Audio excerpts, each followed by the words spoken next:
Hello, everyone. Good afternoon and good evening. Depends on where you are. This is Charlie, International Marketing Manager from Wisonic Medical. So welcome to join our Wisonic Online College webinar. This is a valuable platform for sharing and learning more about research and expertise of regional anesthesia, pain management, and intensive care. So today is my great honor to invite Dr. Dan to be here as our speaker. He's one of the top experts in the field of regional anesthesia. So please let me introduce Dr. Dirzu briefly. So Dr. Dirzu started his training in the field of anesthesiology and intensive care in Romania in 2006. Since then, a main focus of his work has been regional anesthesia and acute and chronic pain treatment. In 2015, he was the founder and became the chairman of Romania Association of Regional Anesthesia and Pain Therapy, and also the national representative of ESRA.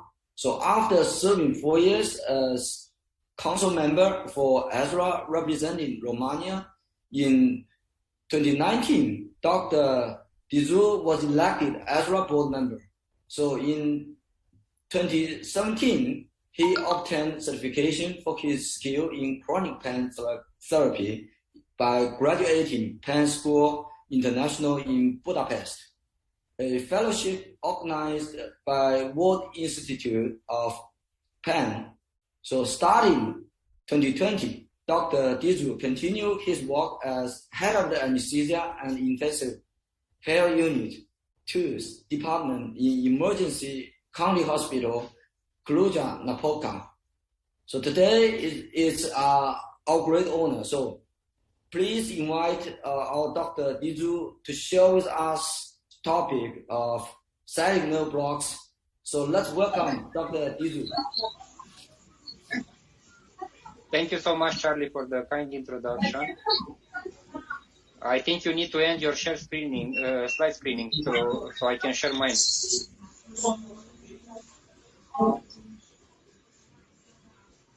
Okay, thank you. So, as Charlie mentioned, my name is Dan-Sebastian. I work in Romania, in Cluj-Napoca, where I do anesthesia and intensive care. Please allow me to thank Wisonic Company for inviting me for the second time to have a workshop or lecture in their behalf.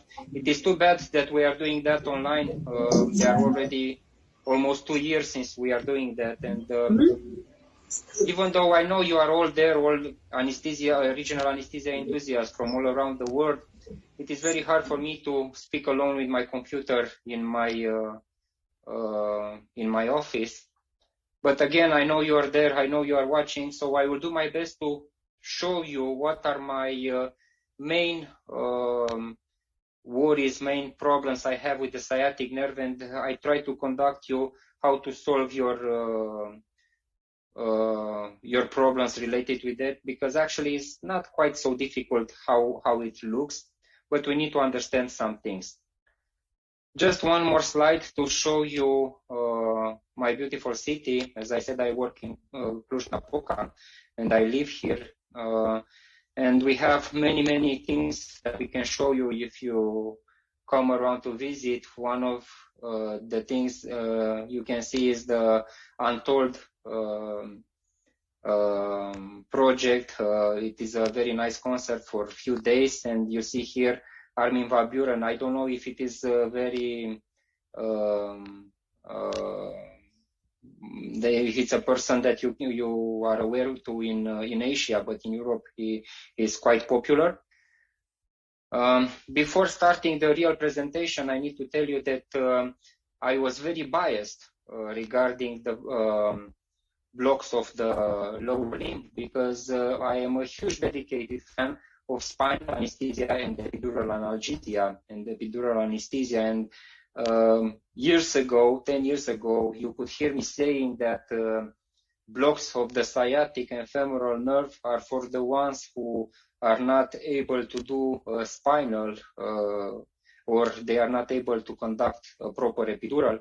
But I was very wrong about it, and experience showed me that a lot of people, they need regional anesthesia of the lower limb, and they are people that we can save if we are learning to do this, because spinal anesthesia and epidural analgesia are not an option for them.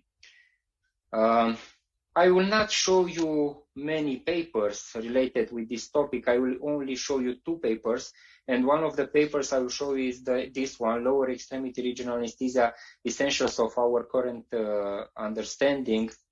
It is a good paper that will, if you're interested to find it and read it, it will show you a lot of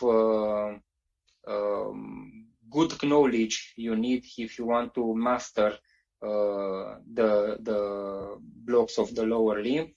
And I will start by showing you and tell you a few things what we are learning from this paper about the sacral plexus, which originates within the pelvis from the lumbosacral trunk, the first and the third sacral ventral rami, and part of the fourth sacral ventral ramus that you can see on this image here.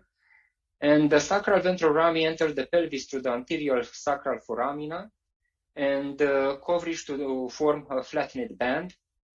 And the sacral plexus is characterized by a triangular shape which has the base along the sacral foramina and its vertex at the greater sciatic foramen here.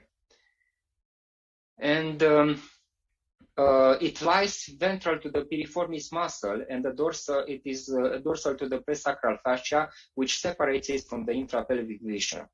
The sacral plexus provides sensory and motor innervation to the lower extremity, including the hip, the knee, the ankle joints. And the most important branches for the lower extremity surgery are the sciatic and the posterior femoral cutaneous nerve, as well as their respective terminal branches. In addition, the nerves to the quadratus femoris and inferior gemellus, the superior gluteal nerve, and the branch originating directly from the proximal sciatic nerve, who provide sensory innervation to the posterior aspect of the hip joint. Here you can see how the sciatic nerve constitutes the primary terminal branch of the sacral plexus, and it is divided from the lumbosacral trunk in the ventral rami of the S1 to S3 spinal nerve. It is actually the largest and the longest peripheral nerve in the body, extending from the inferior aspect of the piriformis muscle in the gluteal region to the apex of the popliteal fossa, here, and in the distal posterior thigh. The sciatic nerve trunk is composed of 2 major components, the tibial nerve and the common peroneal nerve. These nerves are actually independent, and they do not mix fibers, but share a common trajectory until they are physically diverged from each other. Typically, this is happening in the popliteal fossa, but of course it can happen even at a higher level. The lumbosacral trunk and anterior divisions of the ventral rami gives rise to the tibial nerve, but the posterior divisions, they are the one who give rise to the common peroneal nerve. The tibial nerve is larger, and it is located medially and slightly anterior in relation to the smaller common peroneal nerve. Here you can see some examples of how you can find the cutaneous sensory distribution and the osseous sensory distribution. And why I want to show you this, because even though at the first view everything is clear, you can see that there are some differences you can find on the contribution of the staphyneous nerve. It's almost to the hallux, and also here you see that things are very different depending on, this is from the Nisora website. And I think that actually we need more studies, more science to establish what is the contribution of the staphyneous nerve in the anterior part of the lower limb, because this is very, very important, at least in my practice, because we are doing a lot of surgeries to debilitated patients, like the resection of the anterior foot. And actually the contribution, at least what we are seeing in our practice, it's a little bit higher for the saphenous nerve. And most of the patients, if you are talking about the classical metatarsial resection, they will have a good analgesia only by doing the saphenous nerve block. And only if we are doing a higher amputation, like at the tarsal level, or even higher, only then you will need to supplement also with a saphenous nerve block. But otherwise, when you will amputate here, sciatic nerve block will be enough. To be able to properly inject the local anesthetic solution, we need to understand this part of the anatomy.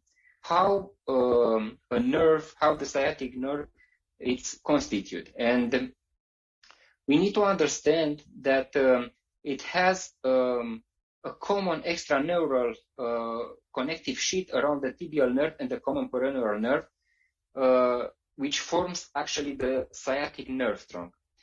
And the fascicular components of the two nerves are actually separated by this septum here, which is called the Compton-Curvaillier septum, and is composed of connective and adipose tissue within the main sciatic nerve trunk. This peripheral nerve consists of neural and non-neural components, and they are together to create a functional unit. The neural component is formed by the axons, which are cytoplasmatic neural extension that conduct electrical signals, and they are originating from the cell body located inside the dorsal root ganglion or ventral horn of the spinal cord. From the inside outward, the non-neural protective layer consists of endoneurium, perineurium, and epineurium. And the individual axons are surrounded by supporting connective tissue called the endoneurium, which consists of fibroblasts and their products, like collagens, fibers, and extracellular matrix. Groups of axons are bounded together into fascicles by the perineurium, which is composed of the squamous cell that share tight junctions and are arranged in multiple concentric layers intercalated by basal lamina. Each fascicle contains vessels and capillary blood vessels, which are embedded within the loose connective tissue matrix of the adjacent endoneurium. And the perineurium creates both a physical and a chemical barrier and functionally serves as a blood-nerve barrier. Of course, we will not inject here, because if you are injecting here, you can do damages. The epineurium, it is the outermost connective tissue layer and encompasses two distinct anatomical components. The inner interfascicular epineurium, which is composed of fibroadipose connective tissues, and it is surrounds and fills the spaces between the neural fascicles, and the outer, the epifascicular epineurium, which encases the peripheral nerve and connects it into adjacent extraneural tissues. The extraneural connective, also known as the paraneurium or the paraneural sheet, and this is our target with the needle, okay? So we will go through it, but not intrafascicularly, okay? So this suspends large peripheral nerves within a loose connective tissue which originate from the intramuscular component. And this acts like a gliding layer from the nerve, offering a layer of protection against the neural trauma. And in addition, the subparaneural compartment provides a plane of cleavage where the epifascicular epineurium and the paraneurium come into contact. And this cleavage plane constitutes a virtual space that runs circumferentially and longitudinally along the course of the peripheral nerve, providing a conduit for our local anesthetic spread. This is our target for injection.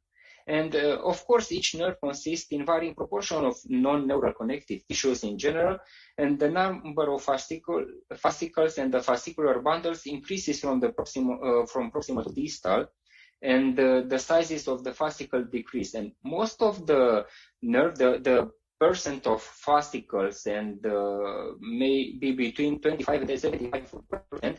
And along the path of a peripheral nerve, multiple intricated interconnections exist among the fascicle, and the layer they may divide, regroup, interconnect, reorganize in form of the intraneural plexus. But this is not happening, and this is important to understand, this is not happening in the sciatic nerve because the component of the sciatic nerve are going parallel one to other without having connection.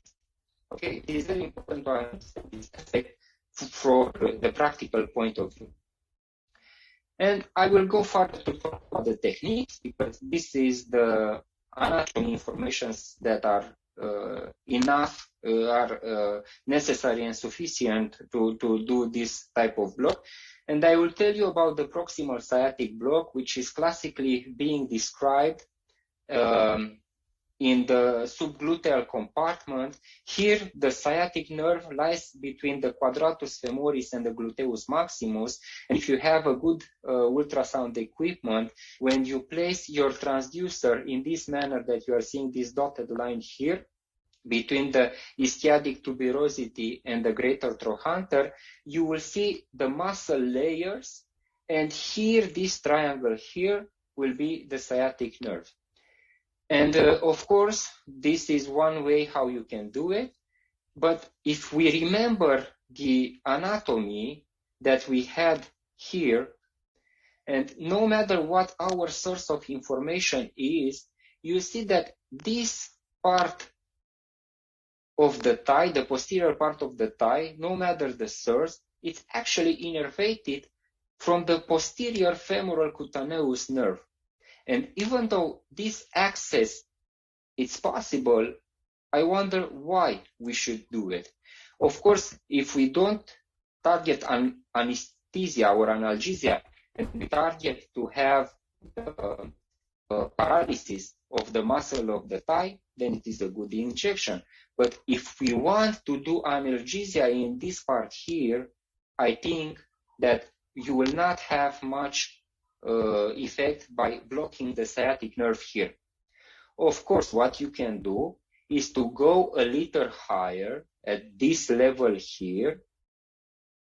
So you scan a little bit more proximal from this classic approach, and you target to see the third muscle here, which is the piriformic muscle. And if you are seeing the piriformic muscle and you see the sciatic nerve under it, and you will inject here your local anesthetic solution, then the side effect of blocking sciatic nerve here will be the block of the posterior femoral nerve of the thigh, and you also obtain analgesia in this region here. Otherwise, you will not have analgesia here. Okay, we go further, and what is valuable to my practice and in my department, what we are using the most is the popliteal sciatic block. So you will have the same analgesia as doing the block subgluteally, only that it's much more easier to access the sciatic nerve here. And what you need to do, you need to identify the popliteal fossa, add your transducer here, and make the ultrasound image. See the tibial nerve here, and see tibial nerve and common peroneal nerve here. And this, I think, it is the best place where you can block the sciatic nerve. And you can do that with the patient prone, you can do that with the patient on the back, or in the lateral position. At the moment, in our department, we are using more and more lateral position because we find it to be comfortable for the patient and also for us. You identify the skin impression of the biceps femoris, which is laterally. You place your transducer just close to it, looking in the middle of the thigh. You identify the artery, and after you see the pulsation of the artery, the image, here is the artery, okay? Here is the biceps femoris, the short part and the long part. See the artery here, and look superficial to see two nerves or one nerve, depending where you are. Scan proximally, scan distally, see for yourself how the sciatic nerve become two nerves, and the best place to do the injection is just where the sciatic splits in two nerves, and here you want to place your needle to perform the block. Of course, I want to show you that, and I want to make you aware that you need to have a good alignment of your transducer with the injection needle, because when you are not having your needle perfect aligned, you still can have a ultrasound image of a needle in his full length or partially, but you may be tricked by this and you cannot be sure where the tip of the needle is. So when you are entering with your needle, always target the middle of your transducer and try to have the needle in the same plane with the middle of the transducer. Even though you are not perfectly perpendicular of the hip of the patient, and this is the best way you are visualizing your nerve, you can still do the block, but take good care. So this is not a good alignment, and I allowed this picture here in this slide just to show you what not to do. And another thing, even though we are using, and I recommend you to use sterile cover sheets for your transducer, when we are performing a sciatic plexus block in the popliteal region with the patient lying on the side, we can neglect this part because you never have the chance that the ultrasound jelly to go in the needle, because it will fall down, and you can use the transducer to see the nerve. You can disinfect the skin, take good care not to touch the needle, and you can still do. Of course, this is a shortcut we are taking because the increased workload we are having, we are not recommend you to do so, and we are recommend you to use sterile sheets if you have them. But again, in this situation, personally, I find it to be acceptable, and it is the only situation where we are allowing to use this setup. Otherwise, we are always using sterile covers for the transducer. And the second paper that I was telling you I will remember is that this one, the ultrasound guided suprareneural popliteal sciatic nerve block. There is more than it met the eyes. They are both published in the Regional Anesthesia and Pain Management Journal. And this will show you how to do a proper injection for the sciatic nerve. And why we are approaching the subparaneural popliteal space to do this block? Because the paraneural sheet is difficult to visualize above this location, about the popliteal location. It's not impossible, it's only difficult. With a good ultrasound machine, you can do it, even at higher levels. The two nerves take a bilobular appearance that is easily recognized with ultrasound. I will show you later. Back in that 6 o'clock position, a space where you can safely put your needle to inject. Also, it is facilitating the atraumatical needle placement without contacting the nerves. This is an important thing to remember. You need to use atraumatic needles, use blunt needles, because otherwise you can create lesions to the sciatic nerve. And with a good technique and with good experience, a single injection of local anesthetic can be spread both proximally and distally to affect both tibial nerve and peroneal nerve. And this is the schematic taken from the paper I was quoting earlier of what it will happen and what are the sheets. So remember this subepimesial compartment, which is here, and this is the common target of injection of some colleagues. But I think we can improve that, and we can go even farther, and not just me, but also the authors of this paper, and we can go under the paraneural sheet and to do our injection of local anesthetic in this compartment here, outside the fascicles, but subparaneural. And this is how an injection will look at the end. So this is not maybe a perfect place to inject, but this here, it's a perfect place where to inject your local anesthetic solution.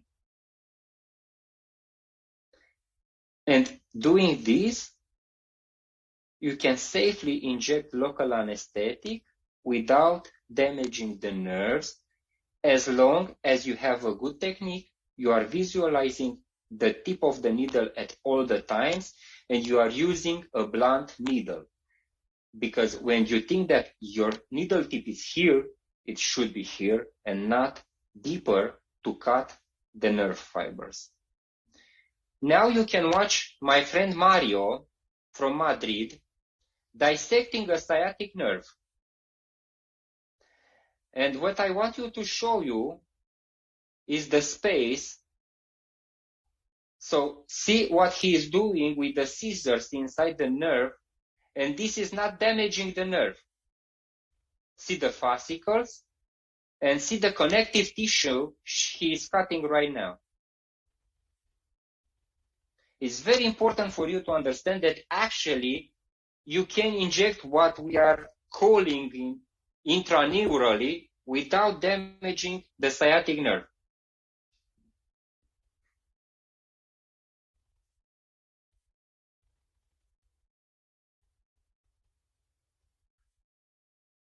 See, the epineurals.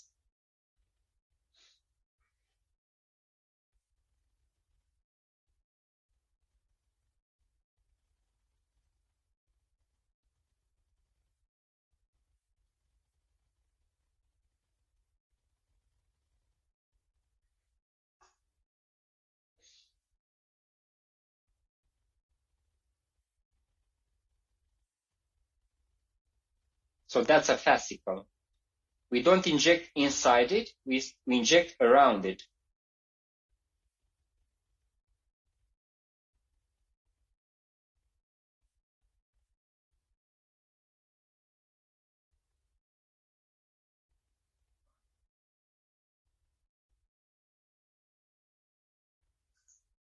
Okay, so I just take a moment to tell you about the Ultra Dissection Spain Eco Training School. And if you don't know them, search and Google it and find my friend Mario.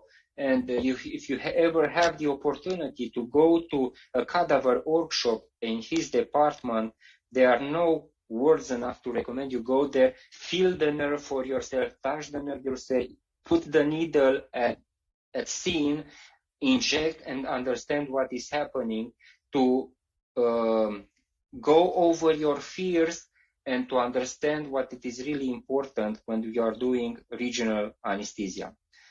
And now we go further, and I will show you some examples of injections and scanning that may have on nerve. So this is the scan you need to have, and this is what you need to see on the screen before starting to do the injection. This place here, where the image stopped, you see the sciatic nerve, you see the tibial nerve and the common peroneal nerve and the coccus space between them. And so here you have already two nerves. And here is the best place to do the injection. See, I stopped the image for you to show you. So if I will do in this patient, this is the place where I would want to inject. But again, you can do it even higher if it's the only way you can see it. Another scan, another patient. To show you, say, one nerve, two nerves, okay? And you do this scan here until you are very, very sure about the fact that you are seeing the sciatic nerve and the disjunction of the tibial nerve and the common peroneal nerve. But one thing I want you to be very careful is that many times I was called for an opinion before doing the block, where when I was called to solve a failure of a sciatic block, actually the one doing the injection, what they did is that they failed to recognize the sciatic nerve here, and actually they were injecting around the longus body of the bicep, the femoral bicep muscle. See, if in some patients, elderly patients, where the fibrous component is increased and the echogeneity is decreased, you can see this part here, this triangle shaped part here, may be misinterpreted by some people as being the sciatic nerve. So a good thing to avoid this is to look for the artery. When you are starting to scan, look for the pulsation of the artery here. Look for the margin of the muscle. And remember that you can see actually two body of the muscle, a short one which is thicker and a long one which is smaller, and avoid confusing this long body of the muscle here with the sciatic nerve. And there are several ways how you can do that. One is knowing anatomy and the fact that sciatic is a little bit deeper. And another one is that if you are making tilt of the transducer, you will see that the sciatic nerve has anisotropies, which means that the echogeneity is different depending on the tilt of the probe. As you see here, now you don't see it very well, and now you see it better, depending on the tilt of the transducers. And now we are starting to injecting. This is a tip at the sciatic level. It's not higher than it's not at the bifurcation. It's a little bit higher. See, here is the tip of the needle. You feel a pop once you cross at the paraneural space. You see now the local anesthetic is spreading also under epimysial space. We are advancing a little bit far the needle, and now the local anesthetic is spreading in the right compartment. And see how the coccus space was also divided, and we do a good injection separating the tibial nerve from the common peroneal nerve inside the sciatic nerve. This will not create neural damages to your patient. This is a highly effective local regional anesthesia of the sciatic nerve. And another one, see, the injection started with local anesthetic spreading in the wrong place. The needle was advanced further, and now the injection, the local anesthetic stay in the right place. If we are not happy with the local anesthetic distribution around the nerve, what we notice is that if the local anesthetic is not encompasses the nerve, then you may have failures. So we are always targeting the local anesthetic to be surrounding the sciatic nerve.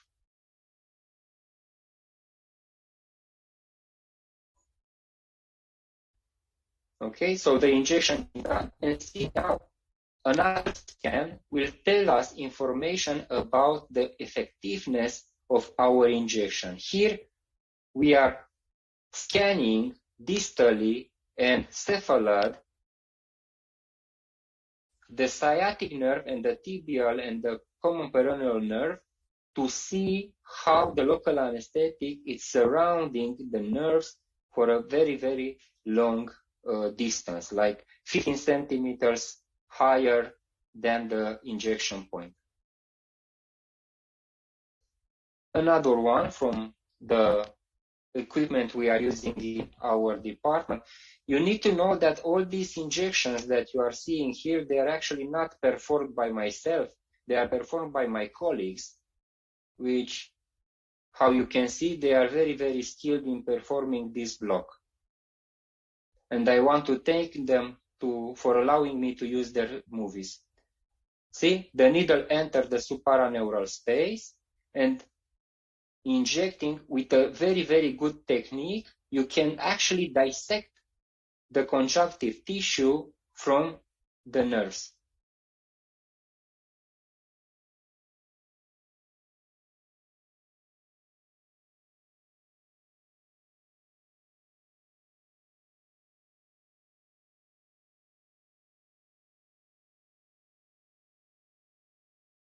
So in this situation, the block is not ended, only the movie ended because we only used short recordings.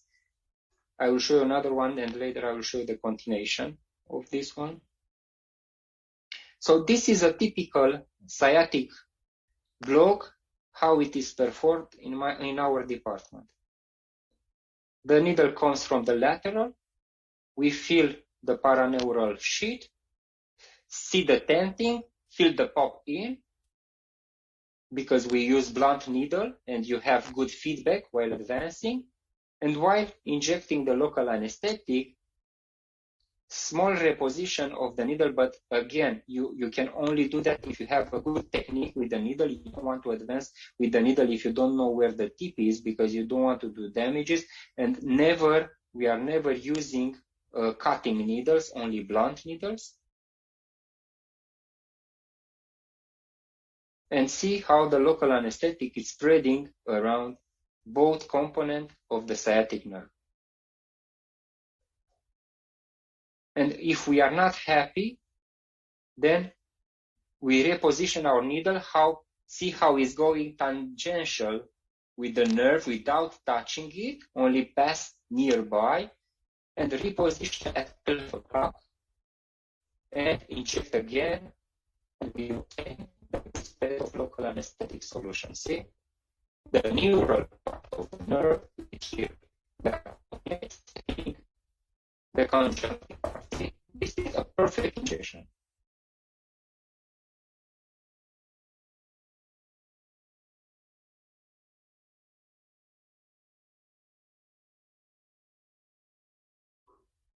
And now the effectiveness. See, scan distally, scan proximally. This is sciatic nerve, 10 centimeters higher than the injection, and see how the local anesthetic is around it. And another one.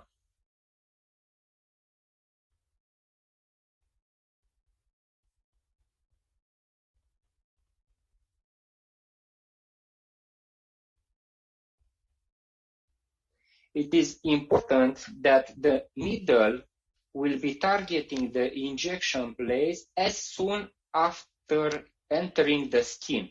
You don't want to have more repositioning of the needle.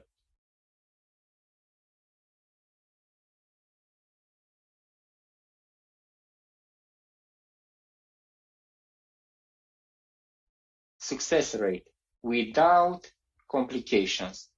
This is what we are routinely doing in our department, and we have days when we are performing 3 or 4 in a day. This is a more difficult case because the visualization is bad, but still you can see the needle trajectory here, and you see the tip of the needle here in the coccus space, and the injection dissecting the two components of the tibial nerve, of the sciatic nerve, sorry, the tibial and the common peroneal nerve. See, with one injection, the local anesthetic is spreading around both components of the sciatic nerve. Of course, you can do that also out of play. You can enter with the needle in this trajectory. Here I am showing you with my mouse, but you need to be very, very skilled in using out of plane, because you need to be very sure at the end that your needle tip is here when you are starting to inject. We are using out of in plane technique because it's much easier for us. So as I said, with this kind of injection, you can have 100% success rate with minimal complications. And if you don't trust me, I dare you to come visiting us in Cluj-Napoca, because actually our department is ESRA training, approved training center, and you can apply for a fellowship and visit us for a few months to see what we are doing. And I cannot end my presentation without inviting you in March 24 to 27 in Cluj-Napoca, where we want to do National Congress of Romanian Association of Regional Anesthesia and Pain Therapy with physical participation, because we are getting tired of using laptops and computers and web camera.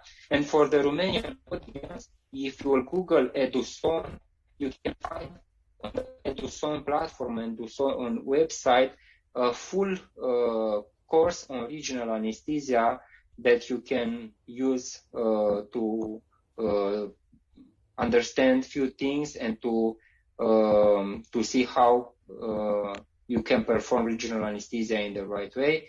Thank you again, Wisoni Company, for inviting me here, and I will gladly take your questions now. I hope I didn't talk too much. Thank you so much, Dr. Dirzu. Yeah, it's a very profound and very beautiful speech, because you have a lot of impressive, high quality videos. Like I was like shocked when I first time saw a video with like cadaver with injection in dye. So you can see the dye along the tissue, where the dye is and where the anesthetics in. So I think this is a quite useful techniques, but rarely you have any person may have the chance to have a cadaver. Maybe you're in a large hospital, maybe in the university hospital, you have the chance, but not so many, I think. So actually, my department is not a university. We don't have residents. We are only specialists and consultants in our unit. Okay. So I would like to say thank you very much for your very impressive speech. So I think there are many questions coming in our Q&A board. So I would like to pick some to ask you. Okay. Okay. All right. So there is an audience whose name is Jenny Bolton. Said, what are the symptoms of sciatic nerve injury during the recovery period? Yeah, thank you, Jamie, for the question. It's a very good question, because one of the main things that we are concerned is, and I remember me being at the beginning, if the block is taking too long, and we are expecting that if the block is taking too long, maybe it's something wrong with the nerve, which is actually wrong, because block that is good performed may take a while to wean off, have pain, then you should be worried, and these are the signs you should look for it. But what I can tell you is that if you are following the rules, and the rules are, see the tip every time, avoid targeting the nerve compartment, don't target the fascicles, go higher than the fascicle, lower than the fascicle, as close as possible, but not target in that direction, and don't inject without testing first with small quantity, 1 milliliter, and don't inject if you feel pressure during the injection. And how you can be sure about it, never, but never use small syringes. If you want to inject 4 milliliters of local anesthetic, do it with a 20 milliliter syringe, because the pressure during the injection will prevent you from injecting. If you are injecting with a small syringe with 2 milliliters, you will not feel the resistance. But when you are injecting with a larger syringe, then you will feel the resistance and you won't do nerve injury. So don't be worried about it. Be focused on learning how to avoid them, and you will never have them. I'm doing regional anesthesia with ultrasound guidance for 10 years now. I only had one paresthesia lasting for 10 days, and I was doing a bad thing. I knew that I was doing a bad thing while doing it, and I chose to do it, and it was stupid for me to do it, and I was lucky that the patient only has paresthesia for 10 days. If you are being very careful, you don't need to worry about it. I always say to the ones I am training, if you need to sacrifice something, then sacrifice the success of the block. Don't assume risks. You want with all the praise that your block to be successful, and you are doing a dangerous thing for your patient. No, if you need to choose to fail. Don't choose the possibility to create nerve injury. Thank you so much. Very useful tips for all of the regional anesthesia doctors who perform injection. Like what you said, use large syringes to feel the pressure, and then you will be very careful of that, because small syringes, you can't feel any of the pressure from that. So that's very useful. So this will be good tips for all of the doctors who would like to perform the regional anesthesia.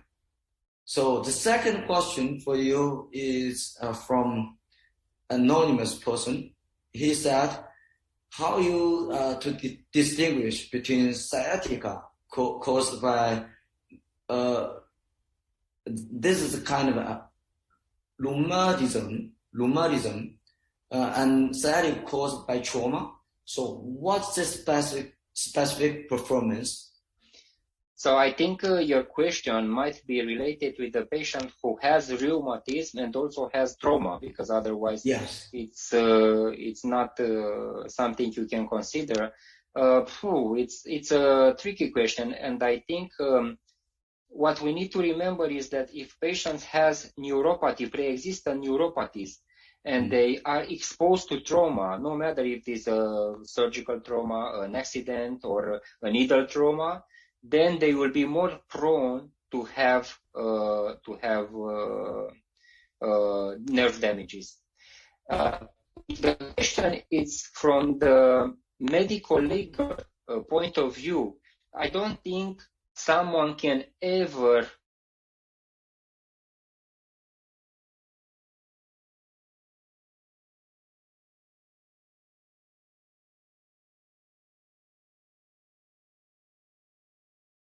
like we are that they are more prone to have nerve trauma if they have a pre-existent neuropathy. I think this is important to inform.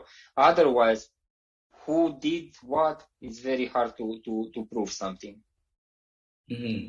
All right. So let's move to the next one. This one is from Carlos. So he said, is the sciatica caused by caudal equina tumor? So first to be... You can give more, if you can write again and give us more details to be sure I got it right and I give you a right answer. So if the question is about sedation, if it's not an autocorrect problem, I can tell you that we rarely use sedation in our department.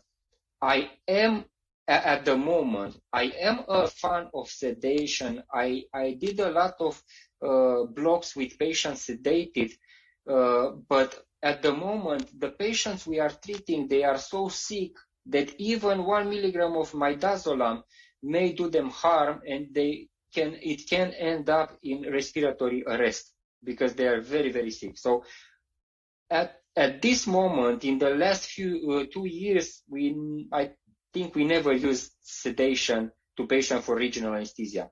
Before that, we're working on trauma or plastic surgery. We sedated every patient. So I think you need to adjust the indication of sedation to your patient. Otherwise, I see no reason to sedate or not sedate because of sciatica, no matter what the causes are of the disease. But again, maybe I got it wrong, and please, if I didn't answer you and it was not the answer you were expecting, please write again. Okay, I would like to ask him to make very clear of the question and very specific of the question. Okay, so let's move to the next one. This one is from Luna. She said a 72-year-old patient who has repeated attacks a month after treatment. How can we extend the healing time? Or I understand it's short. It means short the healing time, maybe. So how do you think? I'm not really sure I got the question. Healing time of what? Yeah, healing of time for the shock. No, I'm. Oh, okay, yes. Repeated attacks of what? Who has sorry, Luna, I don't understand your question. I'm sorry. I'm not sure what to answer this. Okay. So let's move to the next one. Forget about it. Okay. But again, if Luna can come with more information, maybe I can make a good idea and to understand what she's. I'm sorry, I don't understand.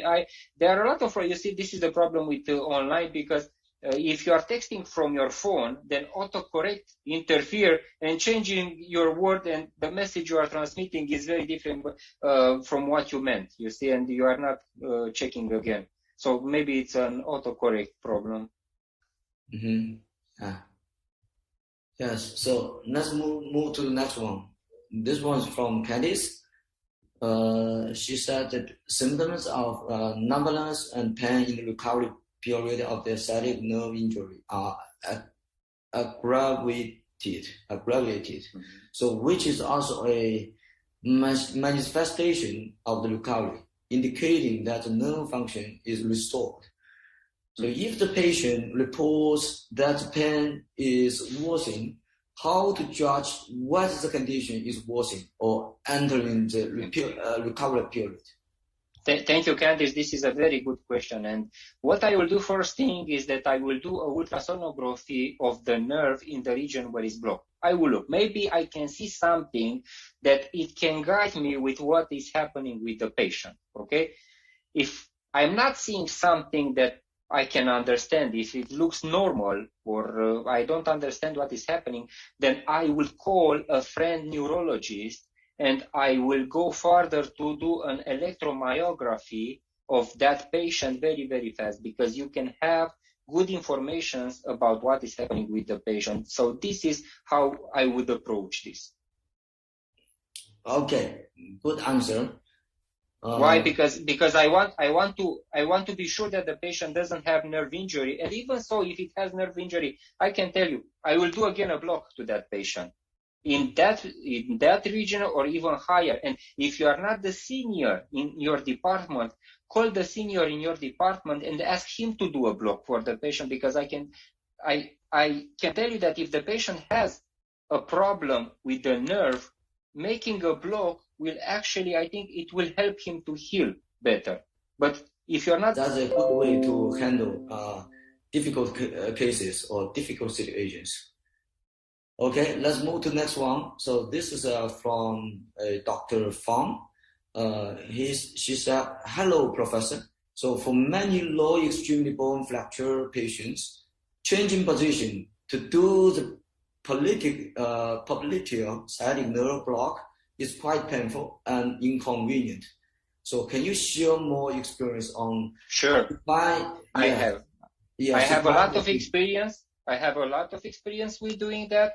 What we are doing is that by gently lifting the lower limb of the patient, placing a pillow under the distal part of the patient in a position where he cannot have pain, and we are actually putting the transducer pressing against the bed, put it under the popliteal fossa and entering with, we are keeping the transducer like this and entering with the needle like this with the patient on his back. It's a great way to do it, and you will have success. But again, what you will have problems with the cord of the transducer, so you need to have it rounded. Like I'm keeping, you see, you're keeping it like this, and you want to have the transducer like this, because otherwise it will enter in the bed and it will derange you, So yes. This is how we are doing. But press it against the bed and you will have success. Good way to do that. So maybe next time you can show us with some clinical videos you have done on the patient, and then put it in your presentation and share with all of the audience. So yeah, good idea. Thank you for that. We will do that. We will do that with some patient. Just make pictures or movie in the operation room about how we are doing in our department. Okay, I will do that. Thank you. Thank you, Charlie. Yeah, sure. Okay. So next one. So he said, hi doctor. So how much volume of local anesthetic do you use for sciatic nerve block? Sorry, I missed to give this information. I'm sorry. So we are usually using 20 milliliters of local anesthetic per block. Okay, so 20 milliliters. We are always preparing a syringe of 20 milliliters, and depending on how hurry we are, if the surgeon is in hurry, then we are mixing ropivacaine with lidocaine. Ropivacaine, lidocaine. If we are not in hurry, we are mix those two together. Those two together. Yes. Yes. Lidocaine for fast onset. Lidocaine for longer. Okay. But if we are not in hurry, then we are only using ropivacaine. If we are trying to do anesthesia, then the ropivacaine will be 0.5 at the end. So this means that I will use 10 milliliters 1%. With 10 milliliters of normal saline, or 10 milliliters 1% with 10 milliliters 2% of lidocaine. And at the end, ropivacaine will be 0.5 and lidocaine will be 1% for anesthesia. Yeah. So did you experience any side effects of those two drugs mixed together? No. No? Okay. Never. Never. I can't. No. So how fast that lidocaine can respond for the patient? They can quickly get a fast so I am doing the blood, the surgeon is scrubbing, and until they are preparing the skin, they are ready to do the incision. Otherwise, you need to wait. Otherwise, if you are only using ropivacaine, then you need to wait at least 20 minutes, and sometimes can be up to 40 minutes. But if you are if it takes longer than 40 minutes, then the injection was not done under the paraneural sheath. Was around the paraneural sheath in the area under the medial sheath. If you are looking, sometimes when I was told that a block was failing, or you just take the transducer and look what the operator, and you can see, or you don't have a good local spread, or it's around the paraneural sheath, and you are supplementing with a good injection, and everything is okay. Okay. So I think the last one from Yuku said, he said, did you add any epinephrine to the local anesthetic? Never. Why? I'm afraid of epinephrine because I was almost call it a good known fact, but actually it's not a good known fact. It is I don't know if in kutuma, it's a prerequisite that we all think that the sciatic nerve is very sensitive to ischemia. And that's why I don't add adjuvants when I am performing a sciatic block. I add adjuvants to the brachial plexus, and the only adjuvants I add is dexamethasone. I don't use epinephrine. And I don't add adjuvants to the sciatic block. If I want a longer sciatic block, then I will be placing and use continuous infill. But you rarely do that. You don't. Sometimes we do a second block in the second day to that patient, and it is enough. Years ago, I was placing a lot of catheters, but not anymore. With a good technique, if you give it under paraneural sheet, you don't need it. Okay, understood. So he didn't mention any of the clinical cases he come across when needed epinephrine, so added to local anesthetic. So if he had any preconditions for that, so maybe you can respond that properly. So he also had a next question for you, same person. So he said, what you will do if the block is not working? So did you do incidentally, I already answered. I do a second block. No. Huh? I do a second block. No. I look again. I take my ultrasound machine and I look again to the nerve that I just blocked. Okay. And try to understand what happened, because if you are looking very, very careful, you understand what you did wrong. If the block is not working, is because of something you did wrong. Okay. And if you are looking the most common, so if we are talking about the sciatic, okay? Yeah. If the person is doing it, is not experienced, the first thing you can expect is that he injecting around the longus body of the bicep muscle. Yeah. Okay, so you look there. Second, that can happen is that is not the spread of the local anesthetic is not around the nerve, only in the lower part or only in the higher part. And what you need to do is to do the injection properly. If you are using ropivacaine, 20 milliliters, 0.%, that means that you just give your patient 100 milligrams of ropivacaine. Yeah. You can give another 100 without any problems.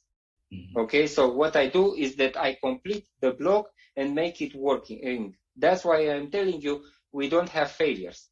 Yeah. We can fail first time, look again, complete, it's working perfectly. Yeah. Okay, good. So move to next one. So she responds, this doctor responds that she said, sorry, Dr. Dirzu. So the question you answered was not what I want. I mean, can you show more experience on how to do the sciatic nerve block without moving any part of the patient leg, like the lateral thigh approach, supine sciatic nerve block? Then you may want to train yourself in doing the anterior approach. You can do anterior approach. It's described. You can find it online. I didn't approach it in my presentation because the indication for that is very, very rare. It's very hard for me to understand why you cannot lift 5 centimeters. You just 5-10 centimeters to put a pillow under. But I mean, if it is a crushed leg, okay, you cannot do it. But otherwise, okay, I think training yourself in the anterior approach is the key to your question. Maybe she's afraid of the patient suffering too much pain from moving the leg. Okay, but we have fentanyl, we have ketamine, we have yes, how to reduce the pain. Okay, we don't go. Okay, good. I can do general anesthesia and have the block if needed. Yes, sure. Sure. So that's all of the question. So thank you very much again for your very useful, very impressive presentations today. So I'd like to say goodbye to everyone and thank all of the audience who stayed with us today. If you want more information about Wissonic new webinars, please follow our Wissonic public account on Facebook or LinkedIn or Twitter. So thank you very much for listening, and maybe see you next week. So goodbye, Dr. Dirzu. Thank you.